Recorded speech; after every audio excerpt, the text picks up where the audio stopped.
जैगम मुर्तजा की पुस्तक पुलिसनामा के पिछले एपिसोड में हमने दो केस स्टडीज को लिया था। पहली थी स्कॉर्पियो की चाबी, जो एक व्यंग्यात्मक शैली में बात कही गई थी, लेकिन बात थी बहुत गंभीर कि किस तरह पुलिस कस्टडी में आपके वाहनों का दुरुपयोग भी हो सकता है। दूसरी शराबी चूहे, जिसके तहत हमने जाना कि पुलिस तंत्र किस तरह काम करता है अपनी नाकामयाबी को छुपाने के लिए। बार बार ये मनगढ़ंत कहानियां बनाकर कभी आरोप चूहों पर लगाता है, कभी दीमकों पर लगाता है।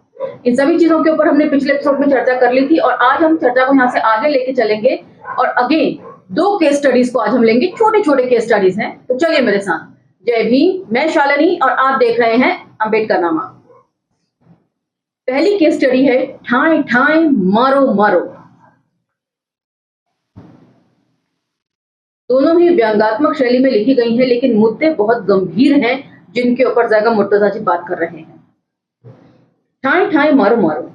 संभल पश्चिम उत्तर प्रदेश का एक ऐतिहासिक शहर है। एक जमाने में ये पांचाल राज्य का हिस्सा हुआ करता था।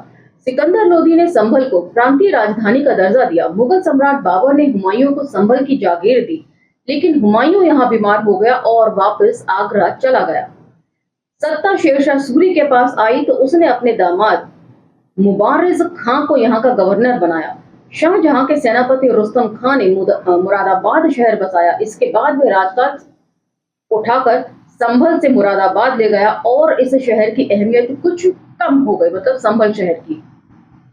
हालांकि पुजारी और पंडों ने इस शहर का पौराणिक महत्व बनाए रखा। यहाँ कहा जाता है कि पौराणिक कथाओं में वर्णित संभल शहर यही है जहाँ कल्कि अवतार जन्म लेगा। आपकी जानकारी के लिए बता दूं तो अवतार का जन्म तो हो चुका है और उसका तीसरा टेन्योर चल रहा है। संभल को लेकर जो किस्से मशहूर हैं उनमें एक आला और ऊदल का भी है। कोतवाली के पास पुराने किले की दीवार पर चक्की का एक गोल पत्थर टंगा है। लोग कहते हैं कि बुंदेला सरदार आल्हा ने इसे हवा में छलांग लगाकर टांग दिया था। ऐसे ही एक कहानी तोता मैना की कब्र की भी लोग सुनाते हैं। स्थानीय लोग कहते हैं कि इस कब्र पर खजाने का पता लिखा है, लेकिन अरबी के जानकार देखते ही समझ जाते हैं कि ये दुआ नादे अली है, जो तकनीकी वजह से उल्टी नजर आती है। संभल वालों से बात करें तो वे इस तरह के 1000 से ज्यादा झूठे किस्से सुना सकते हैं। सच्चे झूठे किस्से मतलब। संभल में सैयद अब्दुल रहमान का मकबरा, बादल शाह का गुम्मट कब हो गया लोग नहीं बता सकते। हमारे यहाँ पर ऐतिहासिक इमारतों को अपने मन मुताबिक लोग गढ़ लेते हैं। इसी तरह का एक है लौरिया नंदन, बिहार के चंपारण जिले के नरकटियागंज गांव का। वहां पर मैं और रतन जी जाकर उस लौरिया नंदन को देख कर आए हैं और वहां से हमने लाइव रिपोर्टिंग भी करी थी दोनों ने। तो वहां पर हमें पता चला कि लौरिया नंदन जो अशोक स्तंभ है एक्चुअल में, उसको किस तरह लोग पूजने लगे हैं लौरिया नंदन के नाम पर। और वहां बातचीत के दौरान पता चला कि तकरीबन 100 साल से यहाँ पर लौरिया नंदन का मेला लगता है, ज्यादा पुरानी बात नहीं है। तो आजादी मिलने के साथ साथ किस तरीके से सामाजिक सांस्कृतिक कार्यक्रम आरएसएस द्वारा चलाए गए होंगे उस वक्त, आप इसका अंदाजा लगा सकते हैं। ऐतिहासिक इमारतों के नाम बदलकर किस तरीके से उनको पूजा के स्थल में कन्वर्ट कर दिया गया है। चलिए बात आगे बढ़ाते हैं। ऐसे ही वे दिल्ली के राजपूत राजा रहे पृथ्वीराज चौहान की महमूद गजनवी के भांजे सैयद सालार मसूद गाजी के जंग का किस्सा सुनाते हैं। इस जंग की याद में हर साल ध्वजा और नेजे का मेला भी लगाते हैं। इन सब में कोई ये सोचने की जहमत नहीं उठाता कि पृथ्वीराज चौहान मोहम्मद गौरी के काल में था, मोहम्मद गजनवी के नहीं। पृथ्वीराज नाम का कोई और राजा रहा होगा जो सालार मसूद से लड़ा, लेकिन वह दिल्ली का चौहान राजा कतई ना था। तो इस पुस्तक की ऐतिहासिक अहमियत भी मैं कहूंगी बहुत ज्यादा है। हर जगह हर शहर की ऐतिहासिकता इसमें दर्ज की गई है। ऐतिहासिक दृष्टि से भी यह पुस्तक जो है वो बहुत इंपॉर्टेंट है। संभल वालों ने इतने किस्से लोगों को सुना दिए हैं कि कई पर लोगों को यकीन भी नहीं होता। लोग हंसकर कह देते हैं कि संभल के मकान टूटे और लोग झूठे हैं। हालांकि यह भी सामान्यकरण ही है और इस कहावत से संभल का इतिहास पूरी तरह नकारा नहीं जा सकता। लेकिन किस्सा गोई संभल वालों के खून में है। मोहल्ला सराय तरीन के एक खान साहब के लिए मशहूर है कि वह आम की गुठलियों से पलंग के पाए तैयार कर दिया करते थे, यानी वह अव्वल दर्जे के झूठे थे। तो ये भी एक कहावत ठहरी। जब ऐसा माहौल हो तो गरीब पुलिस भला कैसे बच जाए। बात अक्टूबर 2018 की है। संभल पुलिस को मुखबिर ने इलाके के एक नामी बदमाश रुखसार के बारे में सूचना दी। पुलिस को बताया गया कि 25,000 का इनामी बदमाश रुखसार जंगल में देखा गया है। रुखसार पर लूट, हत्या समेत करीब 18 मामले दर्ज थे। सूचना पाकर सब इंस्पेक्टर संजीव कुमार के नेतृत्व में एक टीम पुलिस मौके पर रवाना की गई। पुलिस को आधा देख बदमाश ने दौड़ लगाई और पास के गन्ने के खेत में घुस गया। पश्चिम यूपी में जहां गन्ने की खेती होती है, वहां किसी को खोज पाना आसान नहीं है। लोगों ने खेत से खेत मिले होते हैं। अगर तमाम लोग एक साथ गन्ना बोते तो दूर दूर तक फैली घनी फसल में आराम से छिपा जा सकता है।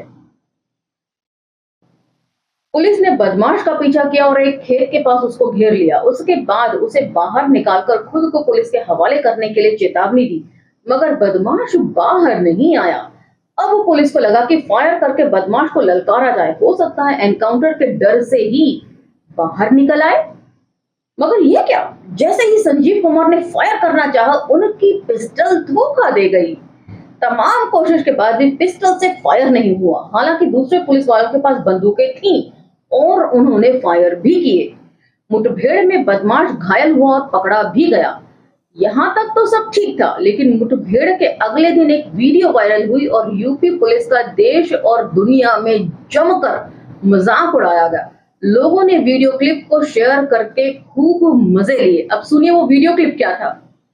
अमूमन मुठभेड़ असली हो तो पुलिस अक्सर घटना की वीडियोग्राफी कराती है। इस मामले में भी यही हुआ।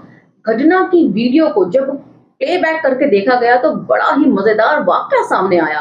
पहले सीन में दरोगा संजीव कुमार फायर करने की कोशिश करते हुए दिखाई दिए। उनके बराबर में खड़ा पुलिस वाला अपनी पिस्टल से फायर कर रहा था, लेकिन संजीव कुमार भला कैसे खामोश रहे थे। आखिर पुलिस की इज्जत का सवाल था। तो वे वहां खड़े होकर मुंह से मारो मारो ठाए ठाए बोलने लगे। यह पुलिस इतिहास में आज तक नहीं हुआ था कि मुठभेड़ के दौरान मुंह से ठाए ठाए करके किसी इनामी बदमाश को डराने की कोशिश की जाए। बात यही दब जाती, लेकिन हर विभाग में कोई ना कोई मजे लेने वाला होता है। किसी ने क्लिप लीक कर दिया और सोशल मीडिया पर इस घटना का खूब मजाक बना। इधर मारो मारो इधर मारो मारो टीवी और अखबार पर इसे लेकर खूब मसालेदार रिपोर्टिंग हुई। हालांकि पुलिस की बंदूक मौके पर धोखा कैसे दे गई, इसकी जांच होनी चाहिए थी, लेकिन ऐसा नहीं हुआ। इतना ही नहीं, संभल के तत्कालीन पुलिस अधीक्षक ने इस घटना को सब इंस्पेक्टर की बहादुरी माना। इसके लिए बाकायदा तत्कालीन डीजीपी को एक पत्र लिखा गया। इस पत्र में दरोगा की खूब तारीफ की गई और बहादुरी के लिए विभाग की तरफ से इनाम देने के लिए कहा गया। बेशर्मी की हद देख रहे हैं। इस घटना से यह तो तय हो गया कि यूपी पुलिस मुठभेड़ करने में इतनी माहिर हो चुकी है कि अगर चाहे तो मुंह से भी गोलियां दाग सकती है। ऐसे में अगर मौके पर हथियार धोखा दे भी जाएं, तो भला विभाग इसकी चिंता क्यों करे। इस तरह का कोई भी वीडियो क्लिप मेरी नजरों के सामने से कम नहीं गुजरा। यदि आपकी नजरों से गुजरा हो तो कमेंट सेक्शन में मुझे लिखकर जरूर बताएं। चलिए अगले केस स्टडी की तरफ बढ़ते हैं, जो है चांद तारा की आत्मा उतर आई थी। चांद तारा की आत्मा आई थी एक बहुत ही पुराना चुटकुला है। एक अंग्रेज मंत्री आगरा का ताजमहल देखने भारत आया। अब इस चुटकुले को सुनिए और यूपी वालों की टेंडेंसी को समझने की कोशिश करिए इसके जरिए, और खास तौर से पुलिस महकमे की। रास्ते में कहीं उसकी घड़ी खो गई। उसके स्टाफ ने पुलिस से घड़ी चोरी की शिकायत की। मंत्री अपने देश वापस लौट गया, मगर पुलिस घड़ी की तलाश में जुटी रही। एक दिन मंत्री के दफ्तर से थाने में फोन आया। मंत्री के सचिव ने थानेदार को बताया कि घड़ी मंत्री जी के सामान में ही थी और मिल गई। सचिव की बात पर आश्वस्त होने की बजाय दरोगा चकरा गया। उसने पलटकर कहा, ऐसे कैसे मिल गई घड़ी? यहां हमने 5 लोगों को हिरासत में लेकर पूछताछ की। पकड़े गए लोगों में से 2 ने घड़ी चुराना कबूल भी कर लिया है। उनमें से एक घड़ी बरामद कराने पुलिस की टीम के साथ गया हुआ है। चुटकुला पुराना है, लेकिन भारत में किसी भी राज्य की पुलिस के लिए आज भी उतना ही प्रासंगिक है। तो पुलिस की कार्यशैली क्या होती है, पुलिस किस तरह काम करती है, ये अब आप देख लीजिए। जिसने चोरी नहीं भी करी, मार पीट कर उससे कबूल करवा ही लेती है। लोग कहते हैं कि पुलिस चाहे जो कर दे, वह रस्सी का सांप बना सकती है और सांप को रस्सी साबित कर सकती है। हालांकि कई बार इस तरह की चालाकियां पकड़ी जाती हैं और पुलिस की काफी किरकिरी भी होती है, लेकिन उर्दू का एक मशहूर शेर है, शेर पर जरा गौर कीजिए। 100 जूतों से कम रुतबाए आली नहीं होता, इज्जत वह खजाना है जो कभी खाली नहीं होता। वैसे भी इज्जत और ठंड लगने की नहीं, महसूस करने की चीजें हैं। अगर पुलिस बल इन्हें महसूस करने लगे तो बस हो गया काम। खैर, कानपुर में ना ताजमहल है और ना वहां कोई मंत्री संतरी विदेश से घूमने आता है, लेकिन यहाँ की पुलिस आगरा जितनी ही मुस्तैद है। बात मार्च 2020 की है, बिल्कुल थोड़ा हाल फिलहाल ही समझ लीजिए। कानपुर के नौबस्ता इलाके में एक नगर है राजीव नगर। यहाँ के रहने वाली एक महिला ने मोहल्ले के ही 4-5 लोगों के खिलाफ छेड़छाड़ और मारपीट की धाराओं में मामला दर्ज कराया। महिला का आरोप था कि मोहल्ले के ही रहने वाले रशीद खान ने अपने साथियों के साथ मिलकर उसके साथ छेड़छाड़ की और जब विरोध किया तो फिर उसके साथ मारपीट की गई। शुरुआत में तो पुलिस शिकायत दर्ज नहीं कर रही थी, लेकिन जब मामला कप्तान के दरबार में पहुंचा तो एसएसपी के कहने पर रिपोर्ट दर्ज कर ली गई। मामला दर्ज होने के बाद थाने के ही एक दरोगा संतोष चंद्र को विवेचना का जिम्मा सौंपा गया। दरोगा जी ने मौका मुआयना किया, आसपास के लोगों के बयान दर्ज किए और फिर अदालत में आरोप पत्र जमा कर दिया। अपनी जांच में विवेचक दरोगा ने छेड़छाड़ की धाराएं हटा दी और कहा कि आपसी विवाद में दोनों पक्षों के बीच काफी मारपीट हुई थी। पीड़िता को जब इसकी खबर हुई तो उसने अपने वकील के माध्यम से चार्जशीट की नकल निकलवाई। चार्जशीट से पता लगा कि जांच अधिकारी ने मोहल्ले के ही रहने वाले नसरीन आरा, फरीदा बेगम और चांद तारा के बयान दर्ज किए थे। इन तीनों ने ही अपने बयान में कहा था कि वादियों के बीच आपसी रंजिश थी। दोनों पक्षों के बीच मारपीट तो हुई, लेकिन छेड़छाड़ जैसा कोई मामला नहीं हुआ। इन बयानों के आधार पर छेड़छाड़ के अपराध से जुड़ी गंभीर धारा हटा दी गई। सामान्य तौर पर देखने में एक साधारण सा मामला लगता है, लेकिन ऐसा है नहीं। दरोगा संतोष चंद्र की कहानी में एक बहुत बड़ा झोल था। दरअसल उसने जिस चांद तारा को घटना का चश्मदीद मानते हुए बयान दर्ज किया था, वह तो इस दुनिया में थी ही नहीं। ऐसा केस हम पहले भी पढ़ चुके हैं। घटना से करीब 1 साल पहले यानी जुलाई 2019 में उसका देहांत हो चुका था। तो क्या चांद तारा की आत्मा आकर अपना बयान दर्ज करा गई थी? भूत और आत्मा या तो फिल्मों में होती हैं या फिर किस्से कहानियों में। जाहिर है कि दरोगा जी के पास जिस महिला ने अपना बयान दर्ज कराया, उसने अपना नाम और माता पिता का नाम गलत लिखा दिए थे। यह भी हो सकता है कि दरोगा जी ने स्थानीय लोगों से ऐसे ही नाम पूछकर बिना प्रमाण जुटाए बयान लिख लिया और अदालत में दाखिल भी कर दिए। दोनों ही हालात में दरोगा जी से बड़ी गलती हुई थी। अब ये चांद तारा की आत्मा ही बता सकती है कि ये गलती से हो गया था या फिर किसी दबाव अथवा प्रभाव में जानबूझकर की गई गलती थी। हमें यह बात कभी पता नहीं लग पाएगी, क्योंकि भूत और आत्माएं सच बताने कभी किसी के सामने नहीं आती।